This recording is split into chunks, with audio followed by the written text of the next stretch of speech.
916 പ്രാവശ്യം പാമ്പിൻ്റെ വെനം കഴിച്ചു. അതിനും പറഞ്ഞ് പരാതി, സുരേഷ് പാമ്പിൻ്റെ വെനം എമാർക്ക് കഴിക്കാൻ പറ്റുന്നില്ല, കമ്പക്കെട്ടുകാരൻ്റെ വീട്ടിൽ കൊണ്ടുപോയി ഉടുക്ക് കൂട്ടി പേടിപ്പിക്കുന്ന ഒരു കണക്കാണ്. എനിക്ക് ചിരിയുന്നു. ആ പെണ്ണുമ്പോൾ എന്നെ വിളിച്ചിട്ട് വന്ന് കുറച്ച് നാൾക്ക് മുന്നേ ഇവരുടെയൊക്കെ പേരെഴുതി വെച്ചൊരു നല്ലൊരു മരണം വഴി എന്ന് പറഞ്ഞ പേപ്പർ തയ്യാറാക്കി വെച്ചിട്ടുണ്ട്. ഇവിടെ എല്ലാവരും ഫുള്ള് പേര്, ഫോൺ നമ്പർ ഉൾപ്പെടെ എഴുതി. ഇവർ കാരണം മാത്രം മാനസിക പീഡനം കൊണ്ട് മാത്രമേ, അറിയില്ല നമ്മൾ കേരളത്തിൽ എത്ര മാനസിക പീഡനമായിട്ട് ആൾക്കാർ മരണപ്പെട്ടിട്ടുണ്ട്. അവർ വരെ കാര്യത്തിൽ പരാതിയായിട്ട് തന്നെ തയ്യാറാക്കി വെച്ചിട്ടുണ്ട്. എത്തേണ്ട സമയത്ത് എത്തേണ്ട സ്ഥലത്ത് എത്തിക്കോളും. അത് ഞാൻ ഇത് വീഡിയോ കൂടെ പറഞ്ഞത് ഒരിക്കലും ഒരാളിനെയും ഭയപ്പെടാൻ പോകും. എന്നെ എന്താ പറയുക ദ്രോഹിച്ചിട്ട് അങ്ങനെ സുഖമായിട്ട് ഞാൻ നല്ല സാധാരണക്കാരന് ഇങ്ങനെയൊക്കെ ചെയ്തു വെക്കേണ്ട ഒരു അവസ്ഥ വരുന്നത് നമ്മുടെ നാട്ടിൻ്റെ മാത്രം ശാപമാണ്. അപ്പം ഇങ്ങനെയൊക്കെ കുറേ പറഞ്ഞു കഴിഞ്ഞാൽ നമ്മുടെ മീഡിയയിലൊരു 10 എപ്പിസോഡെങ്കിലും പോയാലും തീരുകയില്ല. അത്രയ്ക്ക് പറയാനുണ്ട്. പക്ഷെ അത് പിന്നെ എല്ലാം കുറ്റം പറയലായിരിക്കും. അതാണ്. പക്ഷെ പറയേണ്ട സമയത്ത് പറയാതിരുന്നാണ് എനിക്ക് പറ്റിയൊരു പരാജയം. പറയാതിരുന്ന് ഇത്രയും നാൾ കൊണ്ട് നടന്ന് ടെൻഷൻ അടിച്ച് കൊണ്ടു കിടന്ന് ഇങ്ങനെയൊക്കെ കാണിച്ചല്ലോ എന്നുള്ള അവരോടുള്ള ആ ഒരു മനസ്സിൽ ഇങ്ങനെ കൊണ്ടുനടന്നാൽ ഇപ്പം എല്ലാം കൂടെ നമുക്കറിയാം. നമുക്ക് അഗ്നിപർവ്വതമായാലും ചെറിയ പൊട്ടലിൽ വലിയ അപകടം ഉണ്ടാകുന്നില്ല. പക്ഷെ ഒരുമിച്ച് വലിയൊരു പൊട്ടലാകുമ്പോൾ അത് വലിയ ഇപ്പം ഞാൻ വലിയ പൊട്ടലായി മാറി. അതെ, എനിക്കെപ്പോഴും ചേട്ടൻ പറഞ്ഞൊരു കാര്യമുണ്ടല്ലോ, ഞാൻ പരിശീലനം കൊടുത്തി ഒരാൾക്ക് കടിയിട്ടിട്ടുണ്ടോ എന്ന് പരിശോധിച്ചു. എനിക്കത് കേട്ടപ്പോൾ അത്ഭുതമായിരുന്നു. കാരണം ഇത് ആർക്കും അറിയില്ല.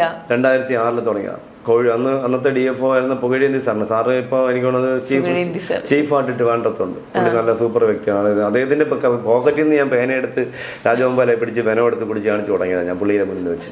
പുള്ളി അത് കാണട്ടെ എന്ന് പറഞ്ഞു. അങ്ങനെ പുള്ളി എനിക്ക് പേന തന്നു. പുള്ളിയുടെ പോക്കറ്റിൽ നിന്ന് അടിപൊളി. അന്ന് എനിക്ക് തോന്നുന്നു പാർക്കറിന്റെ പേനയാണ്, നല്ല കൂടിയ പേന. അത് പാർക്കറിന്റെ പേന അറിയില്ല, രാജഗോപാലെ പല്ല് കട്ടിയുള്ള പോലെ അതിൽ തട്ടി ഇങ്ങനെ എടുക്കുമ്പോൾ പോറലൊക്കെ ഉണ്ടോ, അതെടുത്ത് ഞാൻ പുള്ളിക്ക് മുന്നിൽ നിന്ന് കുടിച്ച് കാണിച്ചു കൊടുത്തു എന്നുള്ളതാണ്. അങ്ങനെ അന്ന് കുടിച്ച് അങ്ങനെ 916 പ്രാവശ്യം പാമ്പിന്റെ വെനം കഴിച്ചു. അതിനും പറഞ്ഞ് പരാതി, സുരേഷ് പാമ്പിൻ്റെ വെനം എമാർക്ക് കഴിക്കാൻ പറ്റുന്നില്ല. അപ്പോൾ ഉടനെ സുരേഷ് കഴിക്കുന്നുണ്ട് കുട്ടികൾ അനുകരിക്കുമെന്ന് പറഞ്ഞു. എനിക്ക് പാമ്പിനെ പിടിച്ചിട്ട് അത് തുറന്ന് പേന വെച്ച് എന്തൊക്കെ ബുദ്ധിയില്ലായിരുന്നു കേട്ടോ. അതിന് പരാതി കൊടുത്തു. അതിനൊരു എന്താ പറയുക, അതിനൊരു മണ്ടൻ ഓഫീസർ ഉണ്ടായിരുന്നു വടക്കോട്ടുള്ള ഓസ്ട്രേലിയ. അങ്ങനെ തന്നെ പറയണം. ഒരു ബുദ്ധിയില്ലാത്ത അയ്യപ്പത്തെടുത്തൊരു ഓഫീസ്, അല്ലെങ്കിൽ അദ്ദേഹം പറയുന്നു ശരിയായിരിക്കും. അത് മലയാളം അറിയാത്തൊരുത്തൻ അങ്ങ് വടക്കോട്ട് ഇവിടെ ഉള്ള ഒരാൾ. അതിന് വേറെ ഇവിടെ പറ്റുന്ന എന്താണ്, നമ്മുടെ നാട്ടിൽ ചീഫ് വൈൽഡ് ലൈഫ് വാർഡന്മാർ വന്ന് പറയുന്ന ഒരു മലയാളികളായിരിക്കണം. കേരളത്തെ അറിയുന്ന കേരളത്തിന്റെ തുടുപ്പുകൾ അറിയുന്ന ഒരാളായിരിക്കും.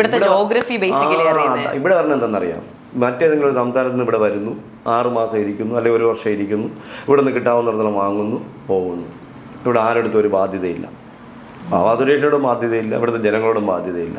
ആരെങ്കിലും അയാൾക്ക് മലയാളം അറിയില്ല. അപ്പോൾ ഇവർ പോയി ഇപ്പോൾ ഞാനൊരിക്കൽ ഒരു ഓഫീസറിന് അടിയും സൂപ്പർ ഓഫീസറാണെന്നൊക്കെ പറഞ്ഞ് എന്നെ പുള്ളിയിലെടുത്ത് ഞാൻ മോശപ്പെട്ടവനെന്ന് പറഞ്ഞു കൊടുത്തിരിക്കുന്നു. ഞാൻ മലയാളത്തിലൊരു പരിപാടിയിലും പുള്ളി സൂപ്പറാണ്, നല്ല കഴിവുള്ള ആളാണെന്നൊക്കെ പറഞ്ഞതിന് അതിന് തിരുത്തി പുള്ളി വേറെ അപ്പോൾ അതാണ് ഇവിടെ നടക്കുന്നത്. ഈ നടന്ന സംഭവം തിരുവനന്തപുരത്ത് വഴുതക്കാട് ഹെഡ്ക്വാർട്ടേഴ്സിൽ ഒന്ന് ആലോചിച്ച് നോക്കണേ. അപ്പോൾ ഇതൊക്കെ കാണുമ്പോൾ, ഇതൊക്കെ അറിയുമ്പോൾ പ്രതികരിക്കുമ്പോഴത്തേക്ക് നമ്മളന്നേരം ചെവിയായിട്ട് ഇടാത്തവനും കണ്ണുകൊണ്ടിടാത്തവനാണ് മിണ്ടാതിരിക്കാനായിട്ട്, നാക്ക് സംസാരിക്കാൻ പറ്റാത്തവനാണ്. അപ്പോൾ ഞാൻ ഇത്രയും നാൾ ക്ഷമിച്ചു. ഇനി ഒരുപാട് കഴിഞ്ഞ കുറച്ച് ആൾ പിന്നെ ഒത്തിരി പേര് പല രാഷ്ട്രീയ പാർട്ടികളും ഇപ്പോൾ സുരേഷ് നമുക്ക് അങ്ങനെയാണെങ്കിൽ ഒരു സമര പരിപാടിയായിട്ട് ഞങ്ങളെല്ലാം സപ്പോർട്ടാണ്. അപ്പം ഞാൻ അങ്ങനെ ഒരു സമരത്തിന് ഇറങ്ങുമ്പോൾ ഭരണപക്ഷത്ത് ആരിയ്ക്കുന്നുവോ അവർക്കെതിരാകും ഞാൻ. അതുകൊണ്ടാണ് ഞാൻ അതിന് മുതിരായിരുന്നത്. ചിലപ്പോൾ എന്നെ കൊണ്ട് മുന്നിൽ നിർത്തി പിന്നിൽ നിന്ന് കളിക്കാൻ ആളെങ്കിലും ഉണ്ടാവും ഒരു പാർട്ടി എൻ്റെ കൂടെ. അപ്പോൾ ഞാൻ അത് വേണ്ട, അതൊന്നും അങ്ങനെ നടക്കും. ഞാൻ ഇനി നന്നായിട്ട് പ്രതികരിക്കും. ആ പ്രതികരിക്കുന്നത് എന്തായാലും ഇനി ഒരു അധികാരികൾ വന്നതിന് ശേഷം പ്രതികരിക്കാൻ പറ്റും. ഇപ്പം നമുക്കിപ്പോൾ അധികാരമില്ല കേരളത്തിൽ. അപ്പോൾ അധികാരികൾ വന്നതിന് ശേഷം പ്രതികരിക്കാമെന്ന് ഇരിക്കത്തില്ല. അത് നല്ല പ്രതികരണം തന്നെയായിരിക്കും. ഞങ്ങൾ ഒരുപാട് പേരുണ്ട്. ഞങ്ങൾ ഇവർക്കായി നല്ല സംഘടനകൾ ഉണ്ടാക്കിയിട്ടുണ്ട്. പാലക്കാട് നല്ലൊരു സംഘടന സ്മാർട്ടായിട്ട് വരുന്നുണ്ട്, പല ജില്ലകളിൽ നിന്ന് വരുന്നുണ്ട്. അപ്പോൾ അത് എന്തായാലും ഒരു പ്രതിപക്ഷം വേണം. പിന്നെ ഇങ്ങനെ അഴിഞ്ഞാടാനായിട്ട് വിടാൻ പറ്റില്ല. ഇതിന് വേറെ വൃത്തിയുണ്ട്. ആരധികാരത്തിൽ വന്നാലും ഒരു പ്രശ്നമില്ല. ആരധികാരത്തിൽ നമ്മൾ പ്രതികരിച്ചിരിക്കും. അതിന് ഇന്ന ആളെന്നൊന്നുമില്ല, ആരും എന്നാലും പ്രതികരിക്കും. കാരണം പ്രതികരിക്കാതിരിക്കാൻ പറ്റുകയില്ല. അത്രയ്ക്ക് വൃത്തികേടുകളാണ് ഇപ്പം നടന്നുകൊണ്ടിരിക്കുന്നത്. എനിക്കെതിരെ വ്യക്തിഹത്യപരമായിട്ട് ഒന്നും വേണ്ട. എൻ്റെ വീട് ശ്രീകാര്യത്താണ്. 2 പ്രാവശ്യം 3 പ്രാവശ്യം എനിക്ക് സമൻസ് കൊണ്ടുവന്ന ഒരാൾ എന്നെ വിളിച്ച് മെഡിക്കൽ കോളേജ് കൊണ്ട് എൻ്റെ തന്നു. ഇപ്പോൾ എനിക്ക് 3 പ്രാവശ്യം എനിക്ക് ഹാജരാകാൻ പറ്റില്ല. എൻ്റെ അനിയത്തി അറിയാം. എൻ്റെ അനിയത്തിക്ക് ചില ഷുഗർ കൂടിയിട്ട് കുറേ വയ്യായികളുണ്ട്. അല്ലെങ്കിൽ കഴിഞ്ഞ ദിവസം എനിക്ക് 3 കടികൾ കിട്ടി. അപ്പോൾ എനിക്ക് ഹാജരാകാൻ പറ്റില്ല. അതിന് വാറണ്ട് എന്ന് പറഞ്ഞ സാധനം ഒരു വാറണ്ട് ഞാൻ പേടിച്ചു. എനിക്ക് മുട്ടടിക്കുകയാണ്. അപ്പോൾ ഞാൻ ചിലപ്പോൾ മുള്ളിപ്പോവും. അപ്പോൾ അതുകൊണ്ട് വാറണ്ട് എന്ന് പറഞ്ഞ സാധനം കൊണ്ടുവന്നിട്ട് ഒരു ജീപ്പ് മുഴുവൻ നിറച്ച് താമരശ്ശേരി റേഞ്ച് ഓഫീസിൽ നിന്ന് ഒരു ജീപ്പിൽ എൻ്റെ വീടിൻ്റെ മുന്നിൽ വണ്ടി കൊണ്ടിട്ട് എൻ്റെ ഗേറ്റിൽ കൊണ്ട് ഒട്ടിച്ചിട്ട് പോയി. വാറണ്ട് ഇഷ്യൂ ചെയ്തറിയാമെന്ന് നിങ്ങൾക്ക് എവിടെയും നടക്കും. എൻ്റെ ഫോൺ വിളിച്ചാൽ കിട്ടുന്ന ഫോണാണ്. തിരിച്ചു വിളിക്കുന്ന ഞാൻ പാറച്ചൽ ഇവിടെ നിൽക്കരുത് എന്നെ എന്നിട്ട് ഒട്ടിച്ചിട്ട് എന്നെ പറഞ്ഞില്ല. അത് ഞങ്ങൾ അത് കഴിഞ്ഞിട്ട് കുറേ എൻ്റെ അനിയത്തി വിളിച്ചിട്ട് ഈ അനിയത്തി വന്നത് വയ്യായിരിക്കണം, ഷുഗർക്ക് കൂടി അനിയത്തിക്ക് ഇനി പ്രശ്നം കുട്ടിയോട് പ്രശ്നം. അപ്പോൾ അവൾ ഗേറ്റ് ഒന്ന് വെളിയോട്ട് ഇറങ്ങിയപ്പോൾ ഗേറ്റിൽ ഒരു പേപ്പർ ഒട്ടിച്ചിരിക്കുന്നു. അപ്പോൾ അവൾ ഇടയിൽ ഇങ്ങനെ താമരശ്ശേരി റേഞ്ച് ഓഫീസിൽ നിന്നൊരു വാറണ്ട് കൊണ്ട് ഗേറ്റ് ഒട്ടിച്ചിട്ട് പോയിരിക്കുകയാണെന്ന് പറഞ്ഞു. ഞാൻ പറഞ്ഞു കീറിക്കളയാൻ. അപ്പോൾ ജനങ്ങൾ കാണാൻ വേണ്ടി കൊണ്ടൊട്ടിച്ചിട്ട് ഇത് എവിടുത്തെ മര്യാദയാണ്? അതെൻ്റെ വീട്ടിൽ ആൾ വിളിച്ചു കൊടുക്കാമല്ലോ, എന്നെ വിളിക്കാമല്ലോ. എന്നെ വിളിച്ചപ്പോൾ ഞാൻ പാറച്ചലേക്കണമെന്ന് പറഞ്ഞു. അപ്പോൾ എൻ്റെ പറഞ്ഞു ഞങ്ങൾ ഇന്നടുത്ത് വെയിറ്റ് ചെയ്യുന്നു, പെട്ടെന്ന് ഞാൻ പറഞ്ഞു കോളിലാണ്, കോളെത്തിയിട്ട് എടുത്തിട്ട് വരാമെന്ന് പറഞ്ഞു. അപ്പോൾ വേറൊരാൾ അവിടെയുള്ളൊരു വേറൊരു വനിത അവരുടെ പേര് ആ പെണ്ണുമ്പോൾ വേറെ ലേഡി അവർ വിളിച്ചിട്ട് അവർ എന്താ പറയുക അവരെ വിളിച്ച് എൻ്റെ അടുത്ത് പറഞ്ഞാൽ ഇനി അടുത്ത് ഹാജരായില്ലെങ്കിൽ എൻ്റെ ജംഗമൊക്കെ എൻ്റെ വസ്തുവകളൊക്കെ ജപ്തി ചെയ്യുമെന്ന് പറഞ്ഞു. എനിക്ക് ചിരി വന്നു. ഒന്ന് ആലോചിച്ച് നോക്കണം, ജാമ്യം പോലും എടുക്കാത്തൊരു കേസിൽ എൻ്റെ എന്ത് വിവരമില്ലായിരിക്കണം. ഇവരൊക്കെ പഠിച്ചിട്ടുണ്ടെന്നാണ് ഞാൻ പേടിപ്പിക്കാൻ ശ്രമിക്കുക എൻ്റെ അടുത്ത് ഞാൻ ജീവഭയമില്ലാത്തല്ല, ഞാൻ നല്ല രീതിയിൽ നാട്ടിൽ നല്ല രീതിയിൽ എന്താ പറയുക നല്ല രീതിയിൽ ഉടക്കി പ്രശ്നമൊക്കെ ഉണ്ടാക്കി നടന്ന ഒരാളാണ് ഞാൻ നല്ല രീതിയിൽ നടന്നു. ഒരുത്തിനെ പേടിച്ചിട്ടില്ലാത്ത നല്ല രീതിയിൽ എന്നെ വേടാന്ന് പറഞ്ഞാൽ പോടാ എന്ന് പറഞ്ഞിട്ട് പോയി ജീവിച്ചവനാണ് ഞാൻ. എൻ്റെ അടുത്ത് എന്താ പറയുക എൻ്റെ കഴുതുണ്ട് കമ്പക്കെട്ടുകാരൻ്റെ വീട്ടിൽ കൊണ്ടുപോയി ഉടുക്ക് കൂട്ടി പേടിപ്പിക്കുന്നവരുടെ കണക്കാണ്. എനിക്ക് ചിരി. ആ പെണ്ണുകൾ എന്നെ വിളിച്ചിട്ട് വന്ന് എന്താ വസ്തുവൊക്കെ കട്ടിയാൽ പിന്നെ അത് കഴിഞ്ഞ് റോഷിനിയുടെ കൂടെ പഠിച്ചവരാ. അവൻ റോഷിനിയെ വിളിച്ച് പറഞ്ഞത്. അപ്പോൾ റോഷിനിയാണ് ചേട്ടാ ഇങ്ങനെയാണ് ചേട്ടൻ്റെ വസ്തു എന്ത് ചേട്ടാ ഹാജരായില്ലേ ചേട്ടൻ്റെ വീടൊക്കെ ജപ്തി എന്ന് പറഞ്ഞത്. ഞാൻ പറഞ്ഞു എന്ത് ഇതൊക്കെ എനിക്ക് ചിരി വന്നു. സത്യം പറഞ്ഞാൽ കേട്ടോ, സത്യമായി ചിരി വന്നു. ഇങ്ങനെയൊക്കെ ഒരു വല്ലാത്ത മോശപ്പെട്ട രീതിയിലാണ് കേരളത്തിൽ വനംവകുപ്പ് പോയിക്കൊണ്ട്. ഇതിനൊരു അഴിച്ചുപണി ആവശ്യമാണ്. ഇപ്പം നമുക്കറിയാം ഇവരിതൊക്കെ ചെയ്യുന്നു. ഇവർ ചെയ്യാത്ത ഇവർക്ക് ചെയ്യേണ്ട ഒറ്റയ്ക്ക് ഞാൻ ഗണേഷ് കുമാർ സാർ വനംവകുപ്പ് മന്ത്രിയായിരുന്ന സമയത്തല്ല, ഗണേഷ് കുമാർ സാർ ഉണ്ടായിരുന്ന സമയത്ത് ഞാൻ പരാതി കൊടുത്തു നിയമസഭ പെറ്റീഷൻ കമ്മിറ്റിയിൽ. കേരളത്തിൽ വനംവകുപ്പിൻ്റെ സർപ്പ എന്ന് പറഞ്ഞ ആപ്പ് നിയന്ത്രിക്കുന്നത് കോർഡിനേറ്റർമാർ, പുറത്തുള്ള പാമ്പുപിടുത്തക്കാരായ കോർഡിനേറ്റർമാർ. ഒരു കോൾ വന്ന് അവർ കോർഡിനേറ്റർ വനംവകുപ്പിൽ പുറത്തുള്ള ആൾക്കാർ കോർഡിനേറ്റർ ഇത് നിർത്തലാക്കണം പാടില്ല, വനംവകുപ്പിൻ്റെ ആൾക്കാർ തന്നെ ആവണം ഇത് ഭരിക്കുന്നതെന്ന് ഞാൻ പറഞ്ഞു. അത് അങ്ങനെയാണെന്ന് പറഞ്ഞു. ഇപ്പോഴും കോർഡിനേറ്റർമാരുണ്ട് പല സ്ഥലത്തും. അപ്പോൾ ഇവരെന്താണ് ചെയ്യുക? അവർ വിളിച്ചിട്ട് അവർ ഇതിന് പറഞ്ഞ കോളുകൾ കണക്ട് ചെയ്തിട്ട് ഇപ്പം ഞാൻ വനംവകുപ്പിൽ ജീവനക്കാരനല്ല. ഞാൻ ഒരു അടുത്തുള്ള ഒരു പാമ്പുപിടുത്തക്കാരന് കോൾ കൊടുക്കും. എന്നിട്ട് ഞാൻ അവിടെ വിളിച്ചിട്ട് പുള്ളി വന്നു പിടിച്ചു ഫോട്ടോ വീഡിയോ എടുത്തോ. വീഡിയോ എടുക്കാൻ പാടില്ല, ഫോട്ടോ എടുക്കാൻ പാടില്ല. പോലീസ് സ്റ്റേഷനകത്തേറി നമുക്ക് വീഡിയോ എടുക്കാം, ഒരു പ്രശ്നമില്ല. വനംവകുപ്പിനകത്തേറി ചാവാൻ നിൽക്കുന്ന മൃഗങ്ങളുടെ വീഡിയോ എടുത്ത് പ്രചരിപ്പിക്കാൻ പാടില്ല. വനത്തിനകത്ത് നമ്മൾ യാത്ര ചെയ്യുമ്പോൾ നമുക്ക് കിട്ടുന്ന സാധനങ്ങളൊക്കെ നമുക്ക് വീഡിയോ എടുക്കാം. ഇത് പുറത്ത് നമ്മുടെ നാട്ടിൽ വരുന്ന സാധനത്തിൻ്റെ എൻ്റെ വീട്ടിൽ പാമ്പൊന്നും എനിക്ക് വീഡിയോ എടുക്കാൻ പാടില്ല എന്ന് എവിടെയെങ്കിലും നിയമമുണ്ടോ? ലോകത്ത് എവിടെയെങ്കിലും ഉണ്ടോ? ഒന്ന് ആലോചിച്ച് നോക്കും. അത് പോസ്റ്റ് ചെയ്യാൻ പാടില്ല. അവരെ ഭീഷണിപ്പെടുത്തുന്നു. ഇതാണ് ഈ പാമ്പ് പിടിക്കാൻ പോകുന്നത്. ഇവർക്ക് പറയാൻ അധികമാണ്. മിണ്ടാതെ പോയി എൻ്റെ വീട്ടിൽ പാമ്പിനെ പിടിക്കാൻ വന്നു കഴിഞ്ഞാൽ മിണ്ടാതെ ഒന്ന് പിടിക്കുക പോകും. അതിനെ ഇവർക്ക് പറ്റുള്ളൂ, അല്ലാതെ പ്രതികരിക്കാനൊന്നും ഒരിക്കലും പറ്റില്ല. ഒന്ന് ആലോചിച്ച് നോക്കണം. അപ്പോൾ ഇങ്ങനെയൊക്കെ ഞാൻ പറയും. ഇപ്പം ഇവർ ഒരു പ്രാവശ്യം ആകുമ്പോൾ ഇവർ ഒന്നിങ്ങനെ ഭീഷണി മോശം പറയുമ്പോഴത്തേക്ക് ഇവരെന്താ ചെയ്യുക? അടുത്ത പ്രാവശ്യം കഴിയുമ്പോൾ തല്ലിക്കൊല്ലും.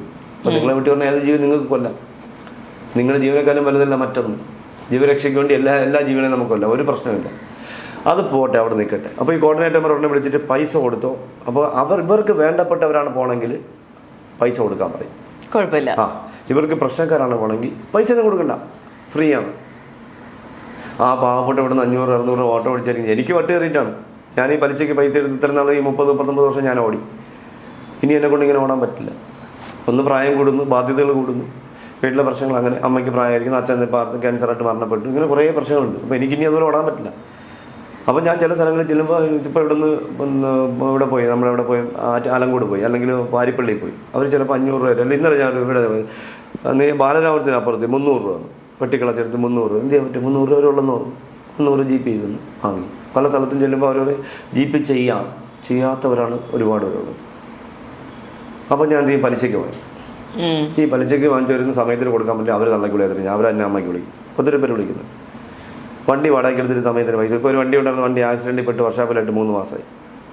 പഞ്ച് എന്ന് പറഞ്ഞ വണ്ടി, പുതിയ വണ്ടിയാണ്. വണ്ടി എൻ്റെ സുഹൃത്തിൻ്റെ ഡ്രൈവർ പുള്ളിക്കാരൻ KSRTC മുന്നിൽ കൊണ്ട് ചവിട്ടി പിടിച്ചു. KSRTC കൊണ്ട് ഇടിച്ചു. ബാക്ക് മൊത്തം പൊട്ടിച്ചപ്പി 3 ലക്ഷത്തി ചില്ലും എന്നെ വേണം നന്നാക്കണം വർഷാപ്പിൽ കൊണ്ടിരുന്നത്. പക്ഷേ KSRTC ഡ്രൈവറിൽ നിന്ന് കാല് പിടിച്ച് എന്നെ കേസ് ഉണ്ടായി കഴിഞ്ഞാൽ എന്നെ സസ്പെൻഡ് ചെയ്യും എന്നൊക്കെ പറഞ്ഞു. അപ്പോൾ ഞാൻ പറയും കേസില്ലെന്ന് പറഞ്ഞിരിക്കും. അപ്പോൾ വീണ്ടും ഞാൻ പഴയവരൊക്കെ വണ്ടിക്ക് കടം വാങ്ങിച്ച് വീണ്ടും ഓടണം. ഇപ്പോൾ ഇന്ന് ഈ നിങ്ങളെ മുന്നിലിരിക്കുമ്പോൾ ഞാൻ 4700 ഇന്നലെ വണ്ടി ഓട്ടോറിക്ഷ ഓടിയിട്ടായിരിക്കണം പാമ്പിനെ പിടിക്കാണ്ട് വിളക്കുന്നത്. ഇന്നലെ ഈ രാത്രി നമ്മളിപ്പോൾ ഇരിക്കുന്നതിന് മുന്നേ ഈ രാത്രി ഞാൻ 2 മണിക്ക് വന്നതേ ഉള്ളൂ. 2 മണിക്ക് വന്നതേ ഉള്ളൂ. അതിനുശേഷം ഞാൻ വീണ്ടും 5:30 മണിക്ക് എണീക്കാൻ പറ്റുന്നില്ല. ഇന്നലെ നല്ല ജോലികളായിരുന്നല്ലോ, എന്തായാലും എനിക്കതൊക്കെ നല്ല ജോലിയില്ല. എനിക്കാണെങ്കിൽ സ്പൈനൽ കോഡിന് കംപ്ലൈൻ്റ് ഉള്ളതാണ്. ആക്സിഡൻറ്റിൽ എൻ്റെ സ്പൈനൽ കോഡ് മടങ്ങി ബാക്ക് ബോണിൻ്റെ ഇടയിലിരിക്കുക. അപ്പോൾ എനിക്ക് സർജറി വേണം. എനിക്ക് നല്ല പെയിനാണ്, ഇരിക്കാൻ പറ്റില്ല, കുത്തിയിരിക്കാൻ പറ്റില്ല. കുറച്ച് സമയം എനിക്ക് ഭയങ്കര പെയിനാണ്. അപ്പോൾ ഞാൻ ചെയ്തു കഴിഞ്ഞാൽ ചിലപ്പോൾ രക്ഷപ്പെട്ടില്ലെങ്കിലോ ചിലപ്പോൾ എണീക്കാൻ പറ്റിയില്ലെങ്കിലോ ഞാൻ എന്തെങ്കിലും പ്രശ്നം ഉണ്ടായാലോ. അപ്പോൾ എൻ്റെ സുഹൃത്താണ് ന്യൂറോ സർജൻ ഷർമദ് സാർ. എടാ അതിപ്പോൾ നീ ഇപ്പോൾ ചെയ്ത് കഴിഞ്ഞാൽ ചിലപ്പോൾ അങ്ങനെയാണ് ഇങ്ങനെയാണ്, നീ ഇപ്പോൾ എന്തായാലും ചെയ്യേണ്ട, കുറച്ചുകൂടെ കഴിയട്ടെ എന്ന് പറഞ്ഞു. ചിലപ്പോൾ നമുക്ക് ചിലപ്പോൾ എന്തെങ്കിലും ബുദ്ധിമുട്ട് വന്നാലോ എന്ന് പറഞ്ഞു. അതും കൊണ്ടാണ് ഞാൻ നടക്കണം. എത്ര വർഷമായി ഇങ്ങനെയൊക്കെ ഉണ്ട്. ഒരുപാട് പ്രശ്നങ്ങൾ നേരിടുന്നുണ്ട്. അയ്യോ പ്രശ്നങ്ങൾ. അതിനുകാലമാണ് ഇവന്മാർ ഈ മാനസികമായിട്ട് മാനസികമായിട്ട് തളർന്നത്. ഇവരൊരു ഐഡിയ മാനസികമായിട്ട് തളർന്നാൽ പിന്നെ ഞാൻ ഉണ്ടാവില്ല എന്നാണ് അവരുടെ ഒരു. ഞാൻ ബുദ്ധിമാൻ എന്തെന്നറിയാമോ, ഞാൻ കുറച്ച് നാൾക്ക് മുന്നേ ഇവരുടെയൊക്കെ പേരെഴുതി വെച്ചൊരു നല്ലൊരു അവൻ മരണം വഴി എന്ന് പറഞ്ഞ പേപ്പർ തയ്യാറാക്കി വെച്ചിട്ടുണ്ട്. ഇവിടെ എല്ലാവരും ഫുള്ള് പേര്, ഫോൺ നമ്പർ ഉൾപ്പെടെ എഴുതി. ഇവർ കാരണം മാത്രം മാനസിക പീഡനം കൊണ്ട് മാത്രമേ, ഞാൻ അറിയില്ല നമ്മൾ കേരളത്തിൽ എത്ര മാനസിക പീഡനമായിട്ട് ആൾക്കാർ മരണപ്പെട്ടിട്ടുണ്ട്. അവർ വരെ കാര്യത്തിൽ പരാതിയായിട്ട് തന്നെ തയ്യാറാക്കി വെച്ചിട്ടുണ്ട്.